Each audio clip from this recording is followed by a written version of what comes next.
or a tornado, then we'll use our insurance. What a heck of a backup plan. Wow. And this is our local government at work. Let's continue.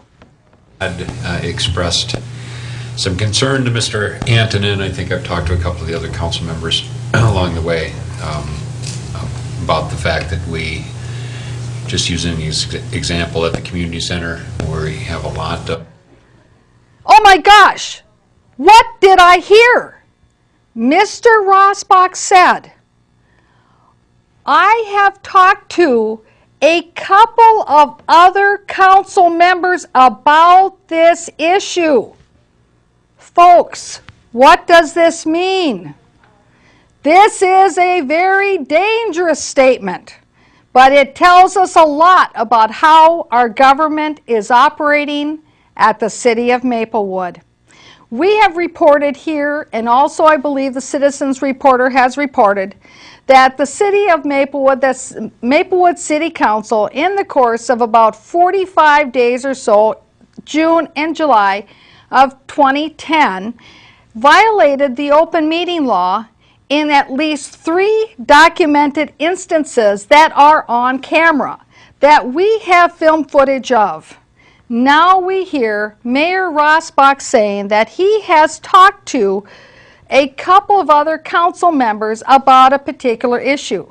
Here's the problem, is that there are 5 members on the council. If you, as one of those 5 members, have talked to a couple of other city council members, a couple means 2. 1 who's doing the talking, 2 that have been spoken to. That's a total of 3. That is 3 out of 5, and that is a violation of the open meeting law. They can't be doing that, because in talking and in doing those kinds of things, they are also looking at perhaps coming to a consensus. You don't know as a citizen what it is they've been talking about. You don't know what kinds of consensuses that they are potentially coming to. And now you start to think about, when you watch those council meetings, there is no discussion. Everybody just says ayes all. No questions, no discussions, ayes all. I think we're onto something here. Let's continue on.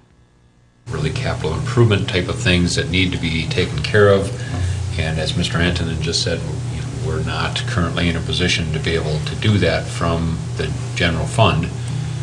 And so, as an individual, I'm just concerned that we end up through this process, not necessarily tonight, but end up through the process with a plan of how it is that we're going to approach doing that. So it might end up that it's a referendum.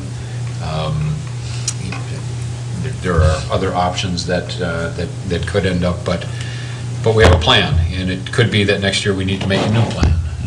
But I always want to make sure that we're giving thought to and are trying our best to make it so that we don't end up having a multi-million-dollar problem that we pass on to some other council. Wow, I love that statement. We want to make sure that we don't have a multi-million-dollar problem that we're passing on to the next council. That is so funny, because you see, the problem that they're facing right now, they passed on to themselves. While I was the mayor, people will remember that numerous times that information was brought to the council about the economic indicators. In December of 2009, I brought a parallel budget, annual city budget, to the council to consider, as opposed to the one that was presented by the city manager Antonin and his staff. My proposal actually looked at keeping the spending flat at the 2007 and 2008 levels. And that would have been what the spending level would have been for the year 2010. Of course, that was rejected. There was no discussion. And actually, that particular budget would have also allowed us to codify our ordinances would have allowed us to do seal coating of our streets that were in need of seal coating.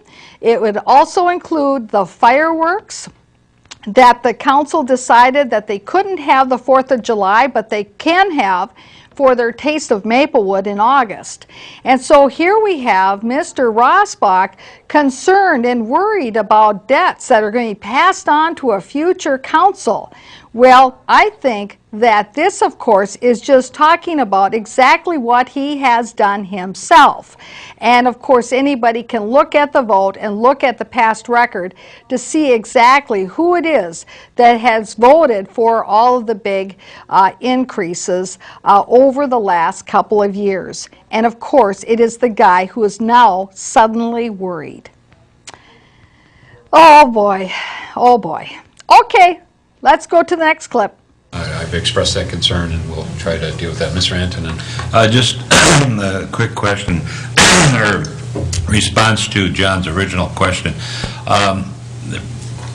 The council may wish to, we've kind of talked about $500,000, might be a figure that for the green lighting. And of course, the council may wish to increase that, but we're also talking tax levy, and so, and I realize it's very difficult this time, but one of the things you might want to think about that might be, if we do ask for more money in the tax levy, that it be devoted for a specific purpose, like say you wanted to put a 1% to a, for instance, a return to the street program, either option A, B, or C, or something like that, so that that when we do, if we do have a levy. So this sounds to me, although it's very hard to follow what is being talked about here because it's very confusing. I'm not even quite sure that the council knows what is actually being talked about. However, what it sounds like to me is that in order to be able to have the street seal coating program put back in place, they're talking about, well, gee whiz, we can use our levying authority that the legislature has given us to be able to incorporate this into an add-on to the levy that we need in order to increase our operational budget. So we're not only looking at the levy for the operational budget and those types of expenditures, but also an additional levy, property tax levy, to cover the seal coating program. Now, of course, in 2009, I was informed by Public Works that to bring the seal coating program on for 2010 to be able to cover those roads that were right now at the right age for seal coating, which is between 9 and 12 years old from the time that they were last reconstructed or constructed, that amount for the seal coating would be $150,000, okay? And so that's what I was told in 2009 would be the cost of reinstituting the seal coating program. Now keep in mind, it was City Manager Fersman back in 2003 that decided that we didn't need to seal coat the roads anymore, and that of course was probably upon the recommendation of Mr. Chuck All, who is now second command city manager of Maplewood. And so isn't this interesting? First, in 2003, let's not take care of our roads and do the seal coating anymore. So that way they can all go and go to potholes and go to disrepair, so that way then we can then promote it to our citizens that we need to do total reconstruction because the roads are in such a bad condition.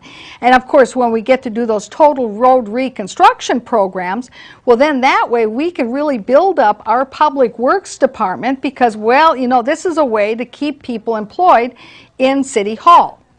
Also, this is a way then we can take out more bonding, have bigger debt, and of course then we can do all these other kinds of things that are kind of all part of it, and all of our engineering buddies, we can keep them employed too on the taxpayer dime. So back in 2003, you see, there was a public policy that was established, and unfortunately the council back in 2003 didn't say, hey, stop. wait a minute, that doesn't make sense. Why wouldn't we be taking care of the major investment that our city has, and that is our streets that we have constructed? Doesn't that make sense that you would want to take care of the thing that is your biggest investment, the thing that has put you the most into debt? And that's your streets and the street reconstruction and paving program. So anyway, let's continue on and see where they go. Beyond what we've already been talking about is that it is set aside, at least by this council, for these specific purposes. Mr. Lamas, I have a few staff questions if we're at that point, or dive in. that'd be all right. As I was going through this, Mr. Love, can you help me with refresh my memory about the options A, B, and C at the street programs, returning them some to the 2008, 2009, 2010 levels. So when you say option A, 50,000 in new debt equals 1.25 in project expenditures, can you just quickly go through that one more time?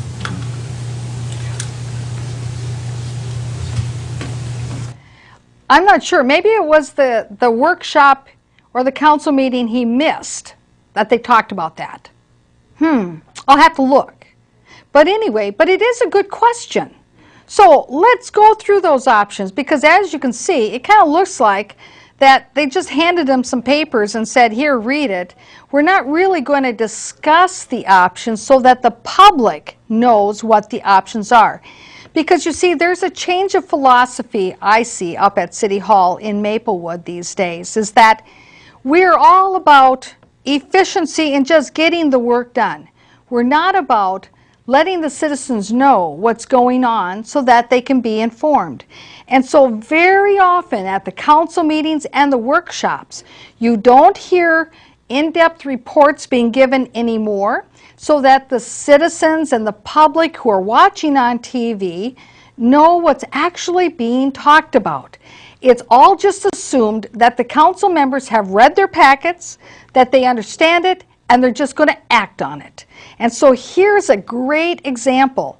Folks who are watching this at home are going, yeah, options A, B, or C, what does that mean exactly?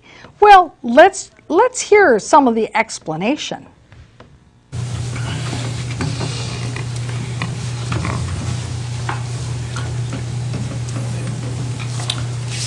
Mayor, members of the council, basically it's outlined on the sheet there is as the different options go with the different amount of new debt increases. It's outlined on the sheet there. I wasn't prepared to actually describe it or explain it to you. I didn't actually write this. I don't really know. And you want me to explain it? Ooh, gee, oh. Well, I'll just read it off the sheet for you, and let's hope we can get through this. Okay. Let's see the rest of the clip. It's available. So with the $50,000 in new debt, a $1.25 million project would become available to be done, and so on and so forth with option B and C. Yeah, and I'm sorry, I'm not remembering the formula, how we come up with that here. If I may, Steve is subbing for Michael Thompson, our city engineer and public works director, and so, but I think what they're talking about is that. Now you heard that here. Michael Thompson is the public works director, and yet if you look at the Maplewood website, it says that Chuck All is assistant city manager and public works director. So, does this mean now that we have not only 2 city managers, but we now have 2 public works directors? Wow! And they were wondering where they're going to find some money. I bet you, as astute citizens out there, I bet you can already figure out what you would suggest. Well, let's take a look here and hear what else now Mr. Antonin has to explain about the memo. That if you levied, say 1% of a